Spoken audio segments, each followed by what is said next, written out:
உங்களோட தேவனுடைய வார்த்தையை பகிர்ந்து கொள்வதில் நானும் ரொம்ப பரவசமாக இருக்கிறேன். அதற்கு ஒரு ஆதார வசனத்தை வாசிப்போம். யோவான் 11வது அதிகாரம் 39வது வசனம். யோவான் 11:39 இயேசு கல்லை எடுத்து போடுங்கள் என்றார். போதும், கல்லை எடுத்து போடுங்கள் என்றார். அந்த வசனத்தினுடைய பின்னணி என்ன அப்படின்னா, பெத்தானியா அப்படிங்கிற ஒரு கிராமம், அதில் மார்த்தாள் மரியாள் என்று 2 சகோதரிகள் இருக்கிற ஒரு வீடு. அந்த வீட்டுக்கு இயேசு அடிக்கடி செல்லுகிறது உண்டு. அந்த 2 பேருமே இயேசுவை ரொம்ப நேசிக்கிறவங்க. இந்த மார்த்தாள் இயேசுவுக்கு எப்போ போனாலும் நல்லா சமைச்சு அவரை சந்தோஷப்படுத்தி அனுப்புகிறவங்க. நீங்கள் யோவான் 12வது அதிகாரத்தில் கூட பார்த்தீங்கன்னா, அந்த வீட்டில் இயேசுவும் அவருடைய சீஷர்களும் ஒரு இரவு விருந்து சாப்பிட்ட காரியத்தை நம்ம பார்க்க முடியும். அப்போ இந்த குடும்பத்தார் இயேசுவை நல்லா உபசரிக்கிறவர்கள். மரியாள் இயேசுவின் பாதத்தருகே உட்கார்ந்து அவருடைய வசனத்தை கேட்க விரும்புகிறவள். அது மட்டுமல்ல, இந்த மரியாள் தான் அடுத்த அதிகாரத்தில் இயேசு அவங்க வீட்டில் பந்தி இருந்தபோது நலதம் என்கிற தைலத்தை எடுத்து அவருடைய காலில் ஊற்றி அவரிடத்தில் தன்னுடைய அன்பை வெளிப்படுத்துகிறாள். அப்படி ஆண்டவரை நேசித்த ஒரு குடும்பம். அந்த வீட்டில் ஒரு வாலிபன் இருக்கிறார், அவர் பெயர் லாசரு. இந்த லாசருவும் இயேசுவை நேசித்த ஒரு வாலிபன். அந்த வாலிபன் இயேசுவை நேசித்தது மட்டுமல்ல, இயேசுவும் லாசருவை என்ன செய்தார்? நேசித்தார் என்று 3வது வசனத்தில் போட்டிருக்கு. யோவான் 11:3 பார்த்தீங்கன்னா, ஆண்டவரே நீர் சிநேகிக்கிறவன் வியாதியாய் இருக்கிறான் என்று சொல்லி அனுப்புகிறாங்க. நீர் சிநேகிக்கிறவன். ஏன்னா பல நேரம் யாரெல்லாம் இயேசுவை நேசிக்கிறீங்க? நம்ம கையை வைத்திடுவோம். அடுத்த கேள்வி கேட்டு பார்க்கணும், அவர் என்ன நேசிக்கிறாரா? அதாவது அவர் இந்த உலகத்தில் இருக்கிற எல்லாரையும் நேசிக்கிறாருங்கிறது ஒரு பொதுவான விஷயம். ஆனால் எனக்கு தான் பர்சனலாக தெரியும் அவர் என்னைய நேசிக்கிறாரா இல்லையா அப்படின்னு. அதை நான் உணர முடியும். அப்படி இயேசு பர்சனலாக ரொம்ப நேசித்த ஒரு வாலிபன் இந்த லாசரு. அந்த லாசரு வியாதியாக இருக்கிறான் என்ற ஒரு தகவல் இயேசுவுக்கு எங்கே கிடைக்குது அப்படின்னா, அவர் ரொம்ப தூரத்தில் வெளியூரில் இருக்கும்போது கிடைக்குது. உடனே அவர் வரலை, ஊழியத்தை முடிச்சுட்டு ரொம்ப நிதானமாக புறப்பட்டு வராரு. அப்படி இயேசு இங்கே வரும்போது அவன் மரித்து 4 நாட்கள் ஆகியிருந்தது. அந்த லாசரு மரித்து 4 நாட்கள் ஆகியிருந்தது. இப்போ மார்த்தாள் என்ன சொல்கிறாங்க அப்படின்னா, 21வது வசனம் பாருங்க. ஆண்டவரே நீர் இங்கே இருந்திருந்தீரானால் என் சகோதரன் மரிக்க மாட்டான், மரித்திருக்க மாட்டான். நீங்கள் எங்கே எங்களை இப்படி விட்டுட்டு போயிட்டீங்க? எங்கள் வீட்டில் இப்படி ஒரு சம்பவம் நடக்குதுன்னு உங்களுக்கு தெரியாதா? உங்களுக்கு தெரியாமலா ஏதோ நடக்கும் இந்த உலகத்தில்? அப்போ நீங்கள் அவன் மரிக்க போகிறான் அப்படின்னு தெரிஞ்ச விஷயத்துக்கு நீங்கள் என்ன செஞ்சுருந்துருக்கணும்? இருந்திருக்கணுமே அப்படிங்கிறா. அவ தன்னுடைய ஆதங்கத்தை வெளிப்படுத்துகிறா. இப்போ வந்திருக்கிறாரு, நீங்கள் இருந்திருந்தா நல்லா இருந்திருக்கும், அவனை சுகமாக்கியிருப்பீங்க, அவன் இப்படி செத்துருக்க மாட்டான் அப்படின்னு அவ புலம்புறா. யூதர்களும் என்ன சொல்கிறாங்க பாருங்க. 37வது வசனத்தில், 37வது வசனம், குருடனுடைய கண்களை திறந்த இவர் இவனை சாகாமல் இருக்க பண்ணவும் கூடாதா? இவங்களும் என்ன நினைக்கிறாங்க அப்படின்னா, அவன் வியாதியாக இருக்கும்போதே அவனை சுகமாக்கி அவனை சாகாமல் இருக்க பண்ண கூடாதா அப்படின்னு. ஆமாம். இப்போ இயேசு மார்த்தாள்கிட்ட என்ன சொல்கிறாரு? 23வது வசனம் பார்த்தீங்கன்னா, உன் சகோதரன் உயிர் தெழுந்திருப்பான் என்றார். இயேசு ஏற்கனவே இருந்த ஊரில் இருந்து, அவர் இருந்த ஊர் பேர் பெத்தபரா. பெத்தபரா என்ற பெத்தானி, இது எருசலேமுக்கு அருகில் இருக்கிற பெத்தானி. இது 2க்கும் இடையில 40லேருந்து 50 கிலோமீட்டர் இடைவெளி உண்டு. நடந்து தான் அந்த நாட்களில் வரணும். அதில் தான் அவங்களுக்கு ரொம்ப லேட் ஆயிடுச்சு. இப்போ இயேசு அங்கேருந்து புறப்படும் போதே சீசல்கிட்ட என்ன சொல்லி தான் புறப்படுறாரு? லாசரு நித்திரையாக இருக்கிறான், அவனை நான் உயிரோடு என்ன செய்யணும்? எழுப்பணும்னு சொல்லி தான் சீசர்களையே கூட்டிட்டு வர்றாரு. அப்ப இயேசு வந்திருக்கிறது எதற்காக? ஆனா இங்க மார்த்தாள் என்ன சொல்றா? நீங்க இங்க இருந்திருந்தீங்கன்னா மரிச்சிருக்க மாட்டாங்கறா. அப்புறம் யூதர்கள் என்ன சொல்றாங்க? கண்களை எல்லாம் திறந்த இவர் அவனை மரிக்காமல் இருக்க பண்ண கூடாதா அப்படின்னு. இயேசு என்ன சொல்றாரு? உன் சகோதரன் இழந்திருப்பான். ஆமா, அதற்கு மார்த்தாள் என்ன சொல்றா அப்படின்னா, உயிர்த்தெழுதல் நடக்கும் கடைசி நாள்ல அவன் எழுந்திருப்பான் என்று பாருங்க அறிந்திருக்கிறேன். சில நேரம் நம்ம ரொம்ப கூடுதலாக தான் யோசிக்கிறோம். ஏன்னா ஆண்டவர் ரொம்ப ப்ராக்டிக்கல். நம்ம தான் தேவையில்லாதெல்லாம் என்ன செய்கிறோம்? யோசிக்கிறோம். ஓவர் திங்கிங் உடம்புக்கு ஆகாது. இது எவ்வளவு சொன்னாலும் அந்த மூளை அதை மட்டும்தான் என்ன செய்யுது? ரொம்ப தீவிரமாக செய்யுது. கர்த்தர் செய்ய போகிற அதிசயங்களை நம்ம சிந்திக்கிறதே கிடையாது. ஆனால் இயேசு அங்கே எதுக்கு தான் வந்திருக்கிறார்? உயிரோட எழுப்பத்தான் வந்திருக்கிறார். ஆனால் அந்த கோணத்தில் அப்படி ஒரு அற்புதம் நடக்க போகுதுங்கிற ஒரு டைமென்ஷனில் அங்கே இருக்கிற யாருமே என்ன செய்யலை? சிந்திக்கவே இல்லை. அந்த கோணத்தில் அவங்க ஜெபிக்கவே இல்லை. என்னென்னமோ பேசுகிறாங்க. ஆனால் இயேசு உயிர்த்தெழ வைப்பார்னு யாருமே என்ன செய்யலை? பேசிக்கிடலை. ஸோ இங்கேருந்து நம்ம இந்த செய்திக்கு போகிறோம். அதாவது இயேசுவுக்கு நம்ம ஒரு லிமிட் வச்சுருக்குறோம். இவ்வளோ தான் அவர். ஆனால் நம்முடைய தேவன் எல்லையற்ற ஆற்றலுடையவர். எல்லையற்ற ஆற்றலுடைய. எப்படி நம்ம அதை அறிந்து கொள்ள முடிகிறதுனா, வேதம் வாசிக்கிறவங்களுக்கு தான் அதெல்லாம் தெரியும். பக்கத்தில் பார்த்து கேளுங்க, நீங்கள் வேதம் வாசிக்கிறீங்களான்னு கேளுங்க. கேள்வியை மட்டும் கேட்டிருப்பீங்களே.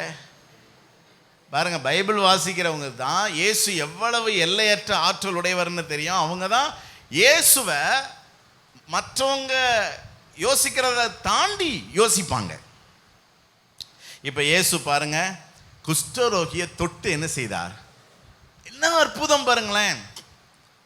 அவர் தொட்டார். குஷ்டரோகி உடம்பு முழுசும் புண்ணு அழுகி நாற்றம் எடுக்குது. அவர் தொட்டார். தொட்டா என்ன ஆகணும்? அவனுக்கு இருக்கிற வியாதி இவருக்கு வரணும். அதுதான் உலகம், அதுதான் சிஸ்டம், அதுதான் மெடிக்கல், அதுதான் சயின்ஸு. ஏன்னா அது ஆமாம் தொற்று நோய். ஆனால் இவர் தொட்டார். இவருடைய வல்லமை அவனை தொட்டது. எப்படி பார்த்தீங்களா? சுகமான. அப்போ இயேசு எப்படிப்பட்டவருங்கிறத நம்ம புரிந்து கொள்ளணும். பச்சை தண்ணீரை அவர் என்ன ஆக்கினார்? திராட்சை ரசம் ஆக்கினார். நடக்கவே முடியாத திமிர்வாதக்காரனை கர்த்தரை எழுப்பி நடக்க வைத்தார். பர்த்திமேயு குருடனை பார்க்க வைத்த. இதுக்கெல்லாம் அவர் டைமே எடுத்துக்கிடலை, ஒரு செகண்டு தான். கடல் மேல அவர் என்ன செய்தார்? நடந்து வந்தார். 5 அப்போ 2 மீனை பெருக செய்த 5000 பேரை என்ன செய்தார்? போஷித்தார். இப்படிப்பட்ட தேவன் அவருடைய கிரியைகளை ஜனங்கள் கண்டும், யவீரு வீட்டுக்கு அவருடைய மகள் சுகம் இல்லைன்னு சொல்லி இயேசு ஜெபம் பண்ண போய்கிட்டு இருக்கும்போது திடீர்னு வீட்டிலேருந்து ஒரு 5 பேர் விழுந்தடிச்சு வர்றாங்க. வந்து யவீருட்ட சொல்கிறாங்க, போதகரை வருத்தப்படுத்த வேண்டாம், உம்முடைய மகள் மரித்து போனாள். ஆகவே போதகருக்கு ஏதாவது காணிக்க கொடுத்து அனுப்பிட்டு நீர் வாரும், நம்ம ஆக வேண்டிய ஈம சடங்குகளை செய்வோம். அப்போ மக்கள் என்ன நினைக்கிறாங்க? அவ சாகலை, மரிக்காத வரைக்கும் அவரால் என்ன செய்ய முடியும்? சுகமாக்க முடியும். இறந்துட்டா இனி கடவுள் என்னதான் பண்ண முடியும் அப்படின்னு நினைக்கிறாங்க. அதுக்குன்ட்டு நம்ம செத்தவங்களாம் உயிரோடு எழுப்பிக்கிட்டு இருக்க முடியாது. ஏற்கனவே இயேசுநாதர் உயிரோடு எழுப்பினவங்களே செத்து போயிட்டாங்க திரும்ப. ஏன்னா இந்த உலகத்தில் நம்ம எல்லாருமே ஒரு முறை மரிக்கணும், அதுக்கப்புறம் நித்திய ராஜ்யத்துக்கு போகணும். அதுதான் இந்த உலகத்தில் இருக்கிறது. துன்பம் தானே.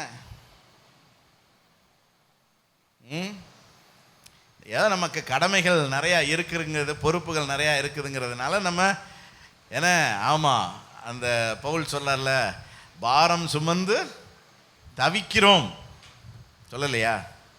சொல்லியிருப்பார். ஆமாம், அவர் சொல்றார், நான் இந்த சரீரத்தில் இருக்கிறது உங்களுக்கு பிரயோஜனம். தேகத்தை விட்டு பிரிந்து கிறிஸ்துவுடனே கூட இருக்க எனக்கு அதிக ஆசை. அப்ப அதனால தான் நம்ம மரித்தவர்களுக்காக என்ன செய்யறதில்ல, ஜெபிக்கிறது இல்லை. ஏன்னா ஆனாலும் இன்றைக்கும் சில அற்புதங்களை கர்த்தர் செய்கிறார். ஆனால் நம்முடைய வாழ்க்கையில் நமக்கு தேவையான அற்புதங்களை பெற்றுக்கொள்வதற்கு நாம் தேவனுக்கு ஒரு லிமிட் வைக்க கூடாது. லூக்கா 18:27 சொல்லுது, மனுஷரால் கூடாதவைகள் தேவனால் கூடும். ஆகவே எத்தனை பேர் இன்றைக்கு உங்கள் வாழ்க்கையில் கர்த்தர் ஒரு அற்புதம் செய்வார்னு எதிர்பார்க்குறீங்க? உங்கள் சரீரத்திலா இருக்கலாம், உங்களுடைய குடும்பத்திலா இருக்கலாம், உங்கள் பிள்ளைகள் வாழ்க்கையிலாக இருக்கலாம், உங்கள் பிள்ளையுடைய படிப்பிலாக இருக்கலாம், உங்கள் பொருளாதாரத்திலாக இருக்கலாம், உங்கள் தொழிலாக இருக்கலாம், உங்கள் சுற்றுச்சூழலாக இருக்கலாம். ஆண்டவர் உங்களுக்கு தேவையான அற்புதத்தை இன்றைக்கு அவர் செய்ய எல்லையற்ற ஆற்றல் உடையவராய் இருக்கிறார். அவர் சொல்ல ஆகும், அவர் கட்டளையிட நிற்கும். எத்தனை பேர் விசுவாசிக்கிறீங்க? ஆனால் வேதத்தில் நடந்த அற்புதங்களை பார்க்கும்போது அந்த இடத்துல, அந்த அற்புதம் நடந்த இடத்துல இருந்த ஜனங்களுக்கு தேவன் இப்படி ஒரு அற்புதம் செய்வார் என்ற யோசனையே இல்லை. நான் சொல்ல எத்தனை பேருக்கு புரியுது? இப்போ செங்கடலை ஆண்டவர் பிளந்து வெட்டாந்தரையில் ஜனங்களை நடத்தின போது இப்படி ஒரு சம்பவம் நடக்கும் அப்படின்னு யாராவது எதிர்பார்த்தாங்களா? யாருமே எதிர்பார்க்கல. நான் சொல்ல எத்தனை பேருக்கு புரியுது? ஆமா. அதே மாதிரி எரியோ கோட்டை அவர்களுக்கு முன்பாக அடைக்கப்பட்டிருந்தது. இவங்க சுதந்திரிக்க வேண்டிய பட்டணம். அலங்கம் ரொம்ப ஸ்ட்ராங், அதெல்லாம் அவ்வளோ ஈஸியாக உடைச்சிலாம் உள்ள போகவே முடியாது. ஆனால் கர்த்தர் சொன்னார், சுற்றி வாங்க, ஒன்றுமே செய்ய வேண்டாம், சுற்றி வாங்க. 7வது நாள் 7 தடவை சுற்றி வந்துட்டு ஆர்ப்பரிங்க. அலங்கம் உள்ள என்ன செஞ்சது? இதை யாருமே என்ன செய்யலை, கற்பனையில கூட எதிர்பார்க்கல. ஆண்டவரும் நீ இதை செய், நான் இப்படி செய்வேன்னு என்ன செய்ய மாட்டார், சொல்லவே மாட்டார். ஆகவே தான் வேதம் சொல்லுது, யோபு 37:5, அவர் கிரகிக்க கூடாத பெரிய காரியங்களே செய்கிறார். பக்கத்தில் இருக்கிறவங்கள பார்த்து சொல்லுங்க, ஓ மூளை சிந்திக்கிறபடி கர்த்தர் ஒரு காரியமும் செய்ய மாட்டார். அதனால தான் நம்மளும் ஆண்டவர்கிட்ட ரொம்ப எதிர்பார்க்கறது இல்லை. என்னன்னா என்ன செய்வார்னே நமக்கு புரியாது, ஆனால் செய்வார். இன்னைக்கு அதைத்தான் நம்ம விசுவாசிக்கணும். ஒருவேளை என்ன செய்வார்னு, அதாவது நம்ம மூளைக்கு அப்படி ஒரு யோசனை என்ன செய்யாது, வராதுன்னா நம்ம லிமிட்டுக்கு தானே யோசிப்போம். இப்போ இன்னைக்கு நமக்கு கதை தெரிகிறதுனால செங்கடல் பிளந்துச்சின்னு நம்ம ஈஸியாக சொல்லிடுறோம். இதெல்லாம் தெரியாத அந்த நாட்களில் இருந்த ஜனங்களுக்கு இப்படி கடல் 2ஆ பிளக்கும், அதன் வழி ஆண்டவர் நம்ம நடத்துவார், 2 பக்கமும் தண்ணி மதிலாக நிற்கும்னு யாராவது இந்த மூளையில் கற்பனை பண்ணி பார்க்க முடியுமா? சொல்லுங்க, நிற்குமா? முதல்ல தண்ணி இப்படி மதிலாக நிற்குமா? எங்கேயாவது இப்படி கீழ் காற்று வந்து அப்படியே 2ஆ பிளந்துருக்குதா சமுத்திரம்? இல்லையே. அப்போ யோசித்து பாருங்க, நம்ம ஒரு லிமிட் வச்சிருக்கோம். நம்ம மூளை ஒரு லிமிட்டுக்கு தான் என்ன செய்யுது, ஆண்டவருடைய கிரியைகளை பற்றி சிந்திக்குது. அதுக்கப்புறம் அதால் யோசிக்க முடியலை. அதனால தான் நம்ம நிறைய அற்புதங்களை என்ன செய்ய முடியலை, பெற்றுக்கொள்ள முடியலை. இப்போ இயேசு கல்லறைக்கு வர்றார். யாருடைய கல்லறைக்கு வர்றாரு? லாசரு. அது ஒரு குகை, மலையில் அந்த கல்லை கொடைஞ்சி ஒரு கற்குகை, உள்ள பாடியை வச்சுட்டு வெளியே ஒரு கல்லை என்ன செஞ்சுருக்கிறாங்க, புரட்டி வச்சுருக்காங்க. இப்போ இயேசு என்ன சொல்கிறாரு, அந்த கல்லை எடுத்து போடுங்க அப்படின்னு சொன்னா, திரும்பவும் பாருங்க, மாத்தாள் என்ன சொல்றா, நாருமே 4 ஏசுநாதர் என்ன, அவன் மூஞ்சில் முத்தம் கொடுக்கறதுக்காக அவர் கல்லை புரட்டுங்கப்பா, நான் உள்ளே போய் அவன் முகத்தை பார்த்துட்டு நான் ஒரு 4 கண்ணீரை சிந்திட்டு வர்றேன் அப்படிங்கிறதுக்கு. இப்போ நம்மெல்லாம் ஒருத்தர் வீட்டில் இறந்தா நம்ம எதுக்கு போவோம்? மாலை போட போவோம், மரியாதை செலுத்த போவோம், ஆறுதல் சொல்ல போவோம், ஒரு ஜோம் பண்ண போவோம், ஒரு அட்டண்டன்ஸ் போட போவோம். என்ன இது, அப்போ தான் நம்ம இதுக்கு என்ன செய்வாங்க, வருவாங்க. தலையை காட்ட போவோம், என்ன இப்படி பல காரியங்களுக்கு போவோம்.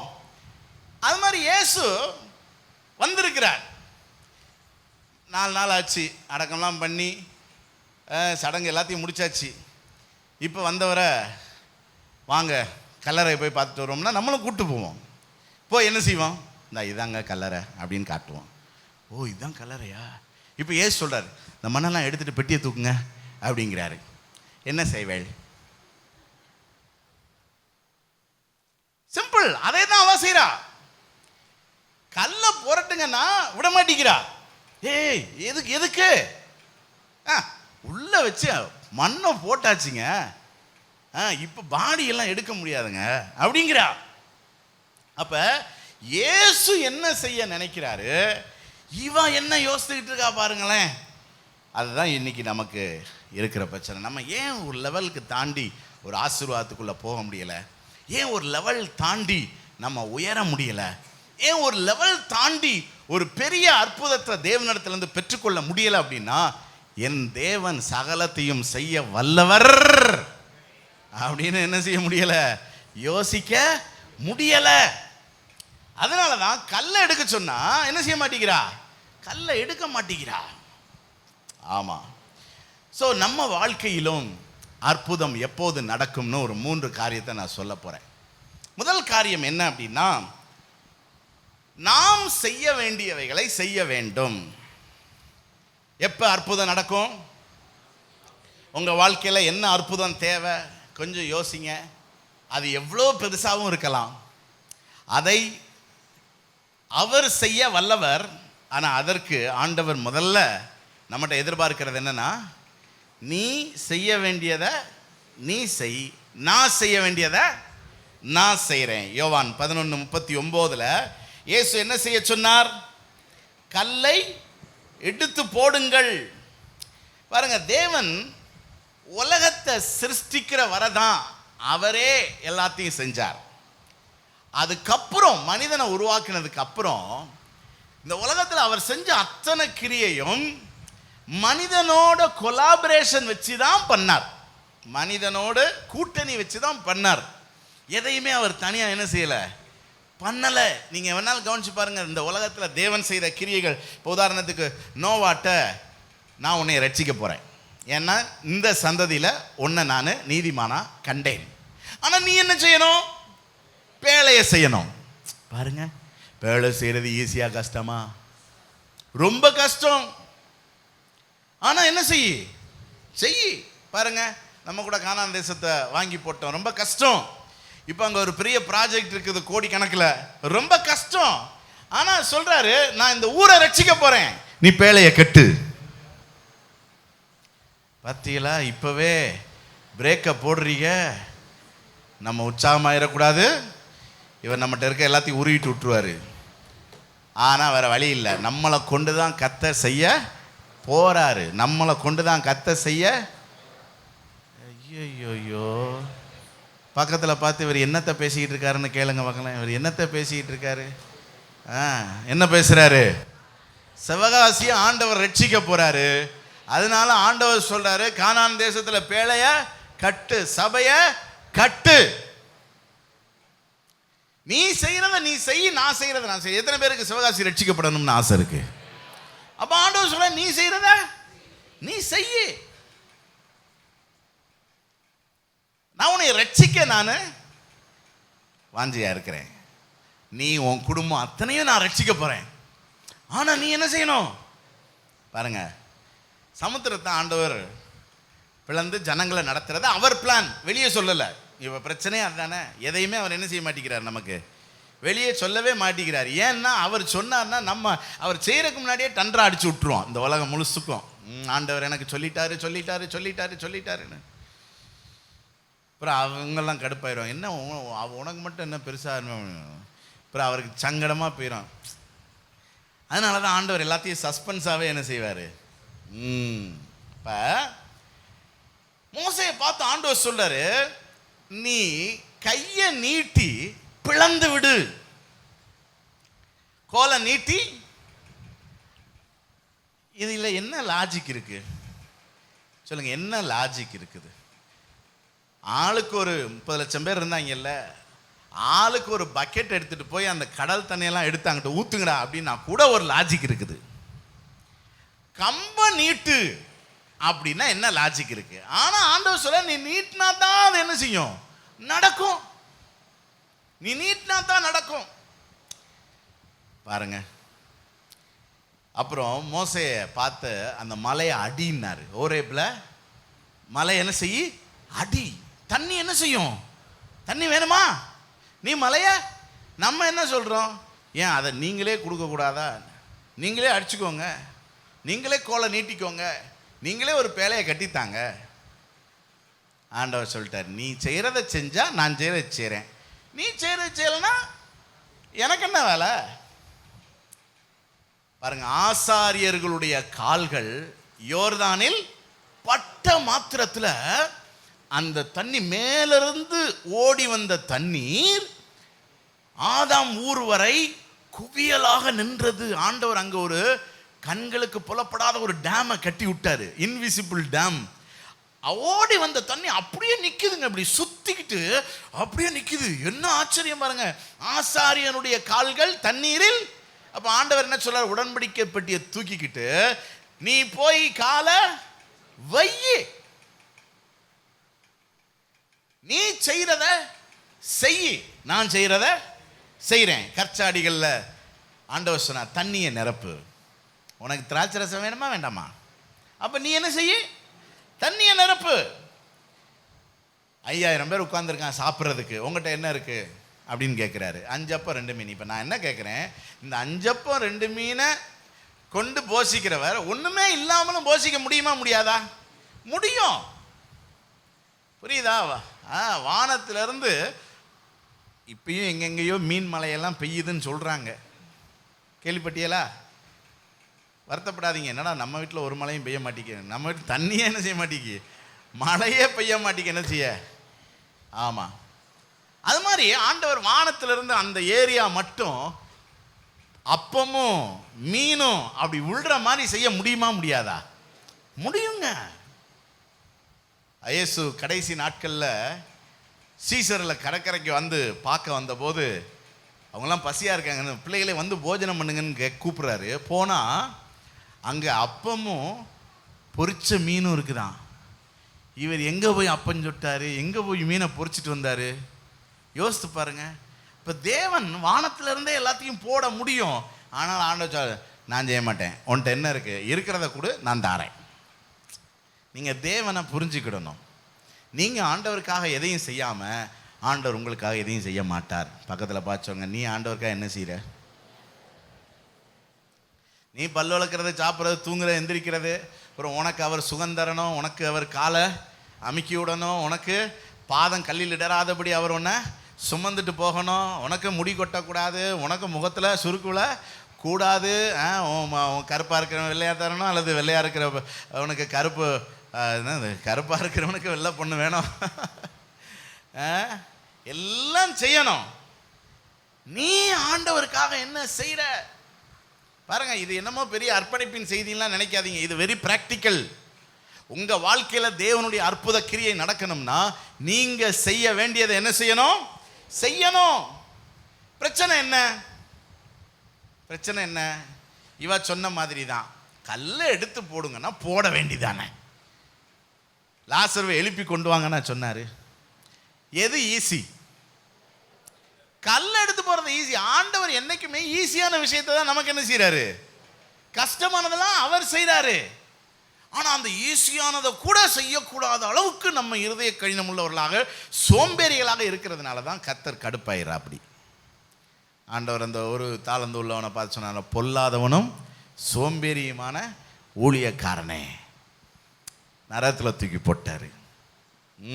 அதாவது நமக்கு அற்புதம் செய்யறது இல்லைங்கிறத தாண்டி இந்த கேஸுகளை கர்த்தர் எங்க வேற அனுப்பி விட்டுறாரு, நரகத்துக்கு வேற அனுப்புறாரு.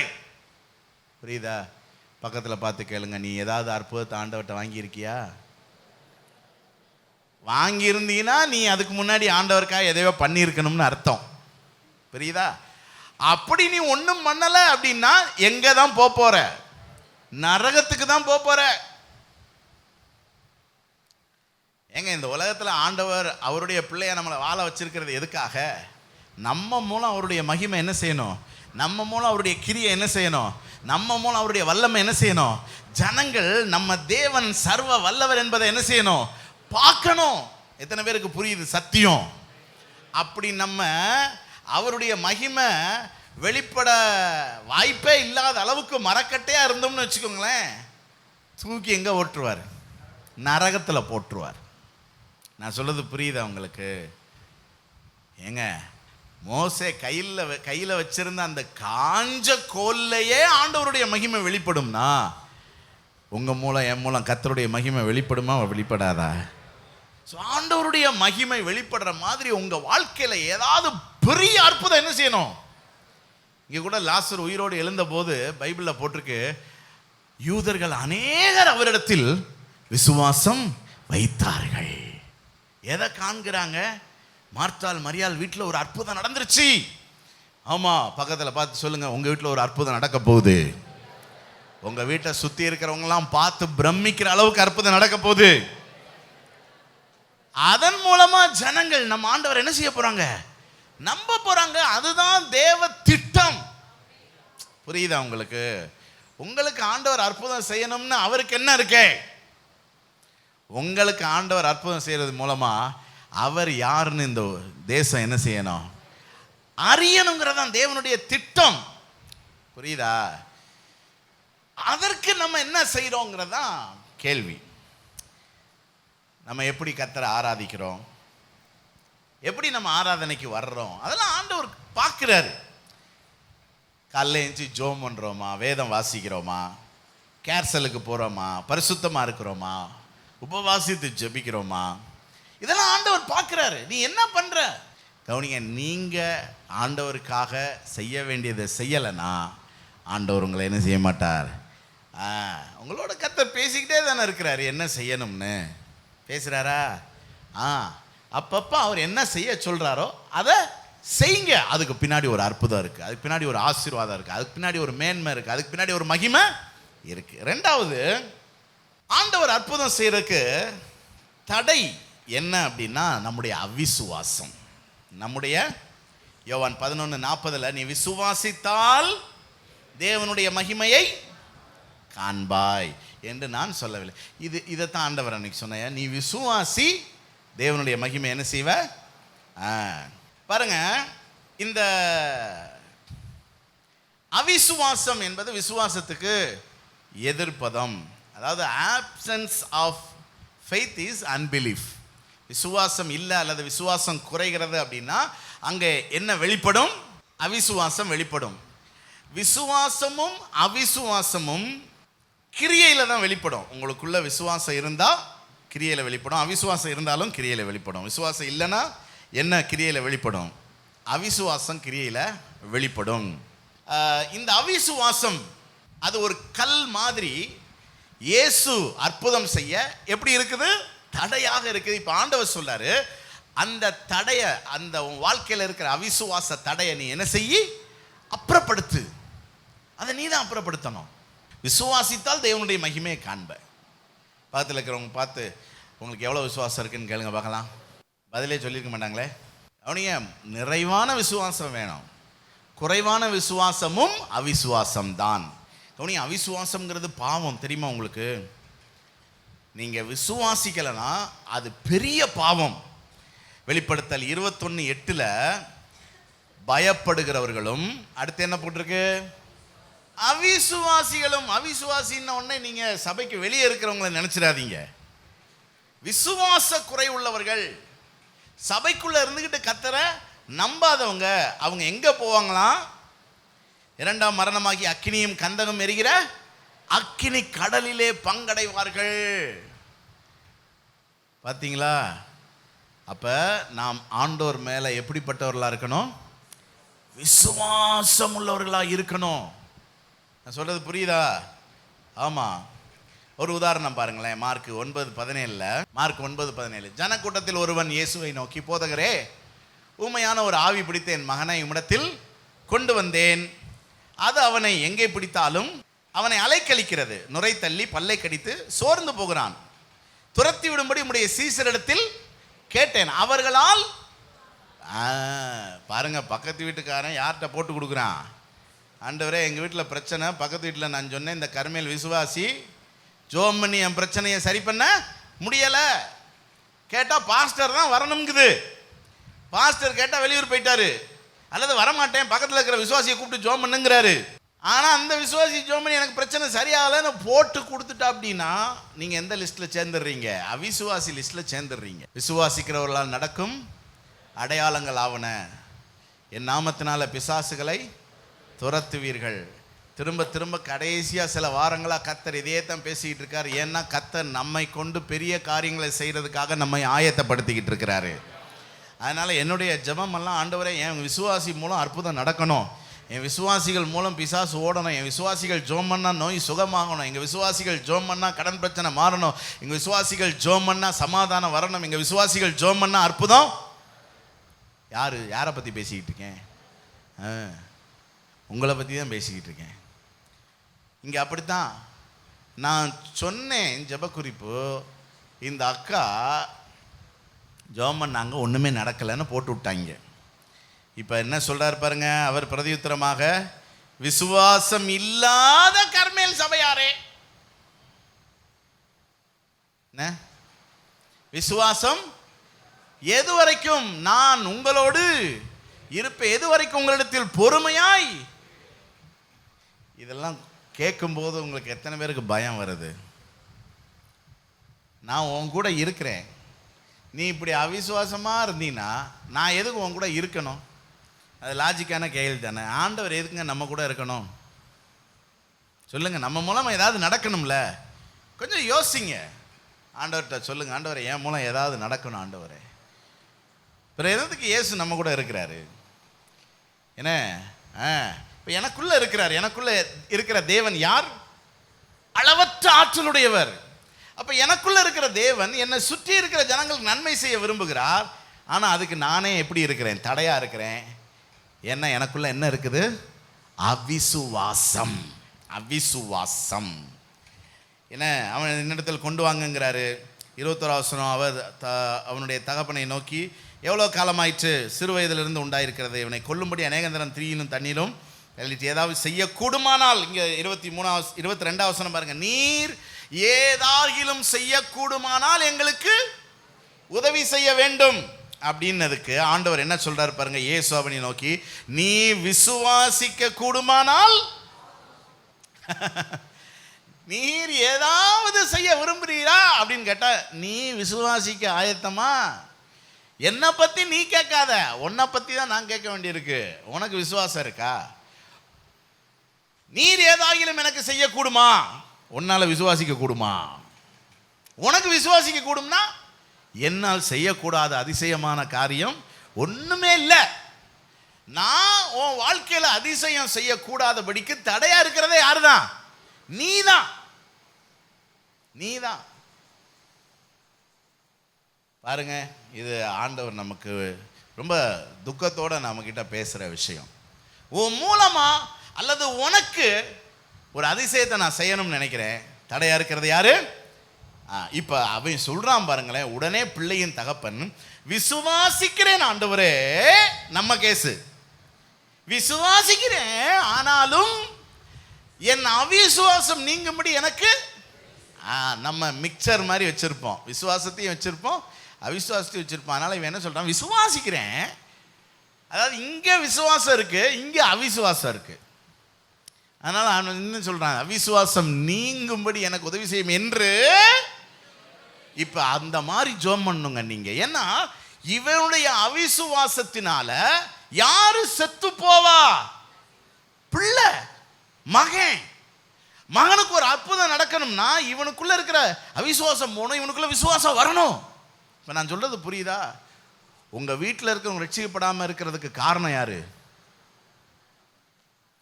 நம்முடைய அவிசுவாசம். நம்ம பிள்ளை ரட்சிக்கப்படாம இருக்கிறதுக்கு காரணம் யாரு? நம்முடைய அவிசுவாசம். நமக்கு வீட்டில் பக்கத்தில் இருக்கிறவன் சாகிறதுக்கு காரணம் யாரு? ஐயோ, நம்ம மேலதான் கேஸ் ஃபைல் பண்ணணும். கொலை குற்றத்துக்கு என்ன கேஸு? இபிகோ 360. ஆமா, 10 ஆண்டு காலம் ஜெயில் தண்டனை. உங்க வீட்டு பக்கத்தில் இருக்கிற ஆளு சாபத்தில் இருக்கிறதுக்கு காரணம் யாரு? இப்ப அதனாலதான் அவன் கண்ணீர் விட்டு கதறி ஜெபிக்கிறான், ஆண்டவரே என் அவிசுவாசம் நீங்கட்டும். அப்ப நீங்க யாருக்கும் ஜெபம் பண்ண வேண்டியதில்லை. யாருக்கு தான் ஜெபம் பண்ணணும்? நீங்க கண்ணீர் விட்டு, ஆண்டவரே எனக்குள்ள அவிசுவாசம் இருக்கவே கூடாது ஏசப்பா, எனக்கு என் விசுவாசத்தின் ஆவியினால் என்ன செய்யுங்க. நீங்கள் கதறி ஜோம் பண்ணி எப்படியாவது அவிசுவாசத்தை விட்டுட்டு விசுவாசத்தினால நிரம்பிட்டீங்கன்னா பிள்ளை பிழைச்சிக்கிட்டோம். ஆண்டவர் அதான் சொல்லாரு, உன்னால் விசுவாசிக்க கூடுமா, என்னால் என்ன வேணாலும் செய்யக்கூடும். அப்போ நான் என்ன வேணாலும் செய்ய முடியாதபடிக்கு தடையா இருக்கிறது யாரு? அந்த கல் யாரு? கல்லு மாதிரி அப்படியே இருக்கிறது யாரு? பக்கத்தில் பார்த்து சொல்லுங்க, சபையில கல்லு மாதிரி இருக்காத. என்ன மரம் மாதிரி செழிப்பா என்ன செய்யணும்? கர்த்தருடைய ஆலயத்திலே குத்துக்கள் போல நாட்டப்பட்டவர்கள் நான் போட்டிருக்கு. குத்துக்கள் எங்கேயாவது வளருமா? குத்துக்கள் வச்ச இடத்துல அப்படியே இருக்கும். வேணா கொஞ்ச நாள் கழிச்சு லேசா இப்படி சாயம். ஆமாம், நம்ம கூட வந்து பார்த்தீங்கன்னா வந்து உட்காரும் போது இப்படி நேராக இருந்தோம், அப்புறம் கொஞ்சம் கொஞ்சமாக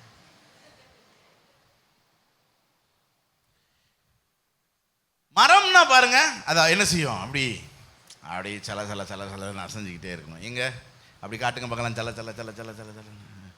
குத்துக்கள் மாதிரி என்ன செய்யக்கூடாது. கர்த்தருடைய ஆலயத்திலே குத்துக்கள் போல நாட்டப்பட்டவர்கள் அல்ல, கர்த்தருடைய ஆலயத்திலே ஒலிவ மரமாய் நாட்டப்பட்டவர்கள் செழித்திருப்பார்கள். ஜோம் பண்றீங்களா? உங்க விசுவாசம் நீங்கணும். ஜோம் பண்ணுங்க. அதை முக்கிய ஜப குறிப்பா வச்சு ஆண்டவர்கிட்ட கண்ணீர் விட்டு ஜோம் பண்ணுங்க. அதுக்கப்புறம் இவங்க வந்து கேட்டாங்க, எங்களால் ஏன் துரத்தி விட முடியலை? ஆண்டவர் சொன்னார், உங்கள் அவிசுவாசத்தினால தான். நீங்கள் இந்த ஜாதி பிசாச ஜபத்தினாலும் உபவாசத்தினாலும் அன்றி மற்ற விதத்தினாலும். அப்போ நல்லா விளங்கிக்கோங்க, நீங்கள் ஜெபிக்க வேண்டியது உங்களுக்காகத்தான். நான் எனக்காகத்தான் ஜெபிக்கணும். ஆண்டவரே, என்னுடைய அவிசுவாசம் நீங்க எனக்கு கிருபை செய்யுங்க ஆண்டவரே. மூன்றாவதாக, தடைகளை அப்புறப்படுத்துங்க. இந்த கல்லு வந்து தடையா இருக்குதுங்க. இயேசு லாசருவுக்குள்ள இந்த ஜீவனை அனுப்புறதுக்கு எது தடையா இருக்குது? கல்லு. உங்களுடைய ஆசீர்வாதங்கள் சில கற்களுக்கு பின்னால் ஒளிந்திருக்கிறது. பக்கத்தில் பார்த்து சொல்லுங்க, உங்களுக்கு தேவையான அற்புதம் ஏதோ ஒரு கல்லுக்கு பின்னாடி என்ன செஞ்சிருக்கு? ஒளிஞ்சிருக்கு. ஆண்டவர் கூட சொன்னார்ல, வெண்கல கதவுகளை உடைத்து இரும்பு தாழ்பால்களை முறித்து அந்தகாரத்தில் இருக்கிற பொக்கிஷங்களையும் ஒளிப்படத்தில் இருக்கிற புதையல்களையும் உனக்கு. கல்லுக்குள்ள என்ன இருக்கு? பொக்கிஷம் இருக்கு. கல்லுக்கு பின்னாடி என்ன இருக்கு? ஜீவன் இருக்கு. கல்லுக்கு பின்னாடி என்ன இருக்கு? பெரிய பெரிய ஆசீர்வாதங்கள் என்ன செய்யுது? இருக்கு. நம்ம சபைக்கு வர வேண்டிய ஆத்மாக்கள்லாம் எங்க இருக்கிறாங்க? கல்லுக்கு பின்னாடி இருக்கிறாங்க. கல்ல வச்சது யாரு? நம்ம தான். அப்படி தலையில வச்சு சொல்லுங்க மகன், நீ தாண்டா தடை. கல்ல வச்சது யாரு? வச்சுட்டு எனக்கு அதை செய்யுங்க இதை செய்யுங்கன்னா அப்ப கவனிங்களேன், வேதத்தில் சில பேருடைய வாழ்க்கையில் ஆசீர்வாதத்துக்கு தடையா இருந்த காரியங்களை நம்ம பார்க்கிறோம் பைபிள்ல. நான் கேட்கிறேன், நீங்க பதில் சொல்லுங்க. காயினுடைய ஆசீர்வாதத்துக்கு எது தடை? எரிச்சல். என்னது? இப்ப நீங்க கூட சர்வசாதாரண விஷயம், எனக்கு எரிச்சலா வருது. ஆசீர்வாதத்தை நீ சுதந்திரிக்க முடியாது. கர்த்தர் பேசுகிறார், எனக்கு கோபமா வருது. அது கல்லு, அது தடை. நீ அதை தகர்த்து போட்டா தான் நீ அடுத்த லெவலுக்கு என்ன செய்ய முடியும். அதை எடுத்து போட்டா தான் கர்த்தர் உனக்குள்ள இருந்து ஜீவனை என்ன செய்வார். ஆமாங்க, உங்கள்கிட்ட இருந்து கனி வெளிப்படும். உங்களை கர்த்தர் ஆசீர்வதிக்க முடியும். ஏசாவுக்கு என்ன தடை? சோறு. ஏசாவுக்கு என்ன தடை? ஏசாவுடைய ஆசீர்வாதம் எப்படி அவன் இழந்து போனான் சொல்லுங்க. அடே அப்பா, மான பிரச்சனை. அதனாலதான் நான் அந்த வார்த்தையை பயன்படுத்தியிருக்கேன், சோறு. இன்னைக்கு நிறைய பேருக்கு பிரச்சனை என்னதான்? சோறு. சோறு பீர்லாம் போண்டிங்க, ஆண்டவர் ஆசீர்வதிக்க மாட்டார். நம்ம வாழ்க்கை மேலே போகாது, கீழே போகும். பரலோகம் போக முடியாது, நரகத்துக்கு போவோம். சமாதானம் இருக்காது, சங்கடங்கள் தான் இருக்கும். செழிப்பு இருக்காது, பொருளாதாரத்தில் கடன் பிரச்சனை தான் இருக்கும். ஆசீர்வாதத்தை சுதந்திரிக்க நம்ம வாழ்க்கையில் என்ன தடைன்னு யோசிங்க. லோத்துக்கு என்ன தடை? எதிர்கால பயம். விலைக்கு சொல்றதுக்கு டைம் இல்லை, நீங்கள் உங்களுக்கு தெரிஞ்ச விஷயம்தான். ஆபிரகாம் கூட இருக்கும்போதே இங்கேருந்து நம்ம பிழைக்க முடியாதரா அப்படின்னு சொல்லி தன்னுடைய பார்வைக்கு செழிப்பாக இருந்த ஒரு இடத்த நோக்கி போனான். தேவ சித்தம் இல்லாத காரியத்தை செய்தான். எதிர்கால பயம் நம்மை தவறான பாதையில் என்ன செய்யும்? நடத்தும். உங்கள் வாழ்க்கையில் பயம் இருந்தால் அதுக்கு எதிராக நீங்கள் நிற்கணும், அதை விரட்டுறதுக்கு ஜெபம் பண்ணணும். எதிர்கால பயம் என்ன செய்யக்கூடாது. அதுக்கப்புறமும் நிறைய இருக்குது, சரி விட்டுருங்க. சிம்சோனுக்கு என்ன தடை? பெண் ஆசை. பெண் ஆசை. அப்புறம் ரூபனுக்கு என்ன தடை? ரூபனை பார்த்து அப்பா சொல்ற, தண்ணீரை போல தளம்பினவனே நீ மேன்மை அடைய, அவன் தான் சேஷ்டபுத்திர பாகத்துக்குரியவன், ஆனா நீ மேன்மை அடைய மாட்டாய். அப்படின்னா என்ன அர்த்தம்? அவனுக்கும் இதே பெண் ஆசை. பார்த்துக்கோங்க ஐயா.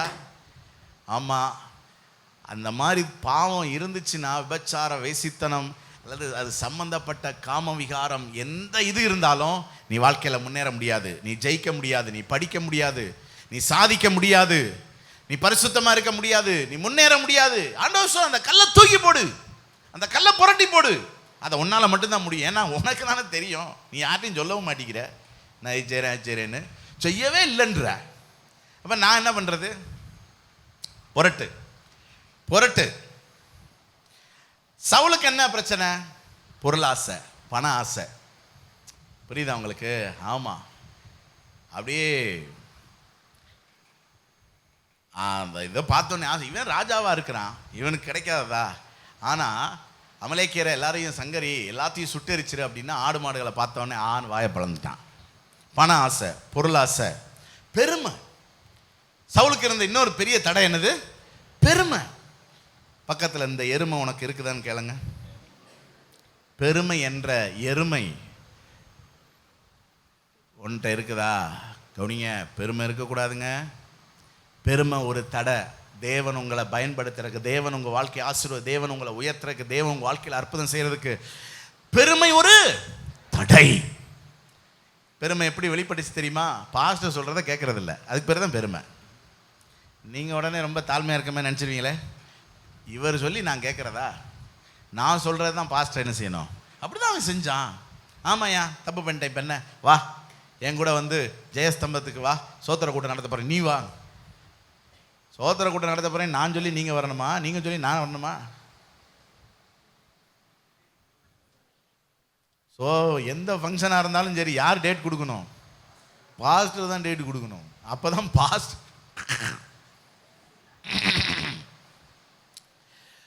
பெருமை. அவன் அப்படி தான் சாமுவேலை அசட்டை பண்ணி அனுப்பி விட்டான்.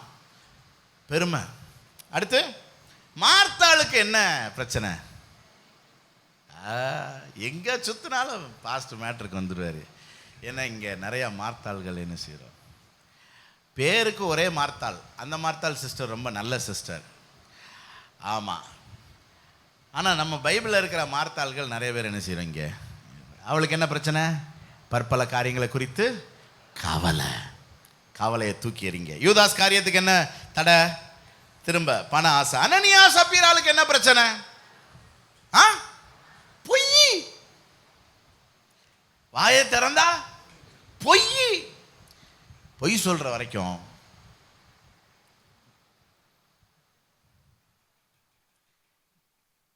உங்க வாழ்க்கையில் அது தடையா இருக்குதான்னு கொஞ்சம் யோசிங்க. பொய் சொல்லாதீங்க. அதுலேயும் எக்ஸ்ட்ரீமா இப்போ யார்கிட்டையும் பொய் சொல்ல ஆரம்பிச்சிட்டா. அப்படி ஆமாங்க, டாக்டர்கிட்டையும் வக்கீல்கிட்டையும் என்ன செய்யக்கூடாதுங்கிறாங்க, பொய் சொல்லக்கூடாதுங்கிறாங்க. உலகத்தில் அவங்ககிட்ட கூட பொய் சொல்லலாம், பாஸ்டர்கிட்ட என்ன செய்யக்கூடாது. புரியுதா? எல்லாத்தையும் ஆண்டவர் எங்களுக்கு போட்டு கொடுத்துருவாருங்க. உங்களுக்கு பாவம் உங்களுக்கு தெரிய மாட்டேங்குது. நீங்கள் வாடுக்கு சொல்லிட்டு போயிடுறீங்க. ஆனால் ஐயோயோயோயோயோயோ, நீங்கள் சொல்லும் போதே தெரியும் எங்களுக்கு பொய் என்று. புரிய மாட்டேங்க உங்களுக்கு. என்ன அன்னைக்கு என்னமோ பேதுரு டென்ஷன் ஆகிட்ட. அப்படி நானெல்லாம் அப்படி டென்ஷன் ஆகாதனால நீங்கள்லாம் நல்லா இருக்கிறீங்கோ. புரியுதா? பொய் என்ன செய்ய, ஒரு நாளும் பொய்யனால் நம்ம வாழ முடியாது. பொய்யினால் நம்ம எதையும் சாதிக்க. ஆமாம், பொய் வந்து பொய் தான். பொய்யர் அனைவரும் இரண்டாம் மரணமாகி அக்கினியும் கந்தமும் எரிகிற நரகத்துக்கு போவாங்க. ஆமாம், சீமோன் என்ற பாயவித்தைக்காரனுக்கு பண ஆசை. இப்படி நிறைய இருக்குதுங்க. உங்கள் வாழ்க்கையில் எது தடை? யோசிங்க, யோசிங்க, பேசுங்க ஆண்டவர்கிட்ட. சிலருக்கு குடிப்பழக்கம், புகைப்பழக்கம், போதை பழக்கம். சிலருக்கு பண ஆசை, பொருளாசை, புகழாசை. சிலருக்கு விபச்சார வேசித்தனம் மற்றும் அதை சார்ந்த பாவங்கள். சிலருக்கு mobile addiction, mobile game, video, Instagram, அப்புறம் பப்ஜி, செத்த. வாழ்க்கையில் முன்னேறவே ஆண்டவர்கிட்ட கேட்டு எந்த ஆசீர்வாதத்தையும் பெற்றுக்கொள்ள ஆண்டவர் அந்த கல்லை புரட்டு, தூக்கி எறி. எத்தனை பேர் இந்த காலை வேளையில் செல்போனை தூக்கி எறியா ஆசையா இருக்கிறீர்கள்? எனக்கு என்ன, சிலருக்கு கோபம், எரிச்சல், பொறாமை, பெருமை. சிலருக்கு பார்த்தீங்கன்னா சோம்பல், என்ன நேரமும் தூங்கிக்கிட்டே இருக்கணும் குப்புறப்படுத்து. ஏங்க, சீக்காளி தான் தூங்குவான். நல்ல ஆரோக்கியமான உடல்நிலை உள்ளவர்கள் 6 மணி நேரம் தூங்கினாலே அடுத்த நாள் முழுசுமே நல்லா அலர்ட்டாக என்ன செய்யலாம், இருக்கலாம். நான் சொல்கிறது புரியுதா உங்களுக்கு? அதனால் விடிஞ்ச பிறகு தூங்குறது என்ன தெரியுமா? நாய், மிருகங்கள். என்ன சொல்கிறீங்க? இல்லையா? நம்மெல்லாம் யாரு? மனிதர்கள். எப்போ தூங்கணும்? இருட்டினோடனே தூங்கிடணும், விடிஞ்ச உடனே எந்திரிச்சிடணும். நடுராத்திரி வரைக்கும் பேய் மாதிரி கண்ணை முழிச்சுக்கிட்டு என்னத்தையாவது பண்ணுறது, அப்புறம் விடிஞ்சதுக்கப்புறம் குப்புறப்படுத்து ஆன தூங்குறது.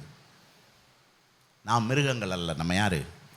நைட்டு நல்லா ஒரு 1/2 மணி நேரம் 1 மணி நேரம் ஜோம் பண்ணிவிட்டு தூங்க. அதிகபட்சம் 11 மணிக்கு படுத்திங்கனாலும் 12, 1, 2, 3, 4, 5க்கு எழும்பணும். எழும்பி நல்லா ஜோம் பண்ணிட்டு ஓடிடணும். ஏங்க, தூங்குனா தூங்கிக்கிட்டே இருக்கலாங்க, வேற ஒன்றும் இல்லைங்க. இப்போ எல்லாரும் படுங்க, என்ன வரும்? தூக்கம் வருங்க. தூக்கம் வர்றதுக்கு வருதுங்கிறக்காக தூங்காதீங்க. நான் சொல்றது புரியுதா? தூக்கம் வருதுங்கிறக்காக தூங்குறதுக்கு நாம் படைக்கப்பட்டவர்கள் அல்ல. நமக்கு ஒரு ரெஸ்ட் தேவை. படுக்கிறோம், எந்திரிக்கிறோம். அதுக்கு தான் நேரம் காலம் எல்லாத்தையும் குறிக்கிறதுக்காக கர்த்தர் சுடர்களை என்ன செஞ்சார் வானத்தில். என்ன, நீ பாட்டுக்கு நேரங்காலம் இல்லாமல் தூங்கிட்டு இருந்தீங்கன்னா என்ன அர்த்தம்? அப்போ எப்போ படுக்கிற டைம் வச்சு எந்திரி. இல்லாட்டினா கர்த்தர் வாழ்க்கையில் ஒரு நன்மையை செய்ய மாட்டார். உலகத்தானே சொல்லுவான், காலங்காத்தால தூங்குனா வீட்டில் என்ன தேவி உட்கார்ந்துருப்பாளாம். உங்களெல்லாம் திரும்ப அந்த மாதிரி வீட்டில் கொண்டு வந்து போய் விடணுங்க. உங்களே ஆண்டவர் ரட்சித்து எந்நேரமும் சமாதானம் உண்டாவதாக, சாந்தி உண்டாவதாக அப்படின்னா எந்நேரம் அதுக்குன்னு தூங்குறதா? 6 மணி நேரத்துக்கு மேலே தூங்குனீங்க, கர்த்தர் உங்களை ஆசீர்வதிக்க மாட்டார். புரியுதா? அதனால் இந்த மாதிரி விஷயத்தெல்லாம் விட்டுருங்க. ஒரு காலத்தில் டிவியை பார்த்துட்டு தூங்குனது பிரச்சனையாக இருந்துச்சு. இப்போ செல்ஃபோனை பார்த்துட்டு தூங்குறது பிரச்சனையாக இருக்குது. 1 மணி நேரத்துக்கு முன்னாடியே தூக்கி வச்சுட்டு நல்லா ஜோம் பண்ணுங்க. 2 அதிகாரம் பைபிள் வாசித்து அப்படியே தூங்குங்க. பைபிள் வாசித்தாலும் தூக்கம் வரும் தெரியுமா உங்களுக்கு? அதை விட ஒரு போதை மாத்திரை இந்த உலகத்தில் எதுவுமே. அப்படி தூங்க, நல்லா தூக்கம். ஒரு ஆண்டோடைய மடியில் படுத்து தூங்குன மாதிரி என்ன செய்யும், அந்த வசனங்கள் நம்ம மைண்டில் ஓடிக்கிட்டே இருக்கும். நைட்டெல்லாம் ஒரே பரவச சிந்தை என்ன செய்யும், இருக்குங்க. ஆமாம் ஆமாம், நைட்டு நீங்கள் கெட்ட சொப்பனம்லாம் அலறிலாம் என்ன செய்ய வேண்டியதில்லை, எந்திரிக்க வேண்டியதில்லை. போன வாரம் என் மனைவி திடீர்னு பயங்கரமாக சிரித்தாங்க. நான் கூட இப்படி வாய்ப்பு இல்லையே, ஏதோ அழுகிறாளோ அப்படின்னு கொஞ்சம் யோசித்து பார்த்தேன். அப்புறம் தான் ரொம்ப சிரிச்சிக்கிறாங்க. எழுப்பி விட்டு எழுப்புனதுக்கு அப்புறமும் சிரித்தாங்க. சரி, சாந்தி உண்டாவதாக. ஏதோ நல்ல சொப்பனம். ஆனால் காலைல எழுந்து கேட்டேன், மறந்துட்டுன்ட்டாங்க. ஏதோ நல்ல, என்ன சொல்கிறீங்க, ஸ்வீட் ட்ரீம். ஆமாம், அதனால் பாருங்க, சோம்பல், அப்புறம் பெருந்தீனி, சோறு. நிறைய பேருடைய வாழ்க்கையில் ஆசீர்வாதத்துக்கு தடை எது? பெருந்தீனி. இவங்க வாழ்க்கையில் என்ன தடைன்னு பாருங்க. இளையகுமாரன் அவன் எழும்பி தகப்பன் வீட்டுக்கு வந்தான். புரியுதா? அப்பா அவனை அலாக்கா ஆளை விட்டு தூக்க தெரியுமா தெரியாது? அப்பாவுக்கு தெரியும், எங்கே இருக்கான்னு தெரியும். வீட்டிலேருந்து 4 பேரை தூரில் ஊற்றுவோம், தூக்கிட்டு வந்துடுவார். தூக்கிட்டு வந்து ஒரு பிரயோஜனம் இல்லைங்க. லோத்துவையும் தான் தூக்கிட்டு போய் விட்டார். பிழைச்சானா? அவனா ஒருத்தன் எந்திரிக்காத பட்சத்தில் யார் தூக்கிட்டு போனாலும் அவனை காப்பாற்ற முடியாது. லோத்து ஆண்டவர் ரட்சித்து என்னங்க பிரயோஜனம்?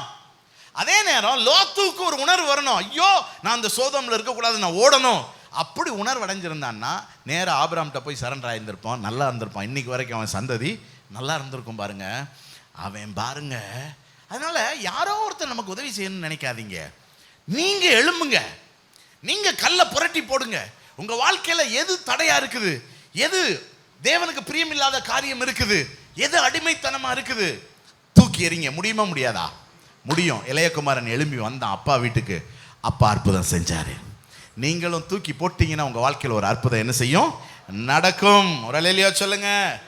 கல்ல புரட்டணும்னு என்ன நடந்துச்சு? யோவான் 11:43 லாசருவே வெளியே வா என்று உரத்த சத்தமாய் கூப்பிட்டார். மரித்தவன் வெளியே வந்தான். ஆகவே 3 காரியம் சொல்லிக்க. நீங்கள் கர்த்தருக்காக செய்ய வேண்டியவைகளை என்ன செய்யணும்? செய்யணும். 1000 மணி நேரம் ஜெபம் நடக்குது, வரணும். தசம பாகம் என்ன செய்யணும்?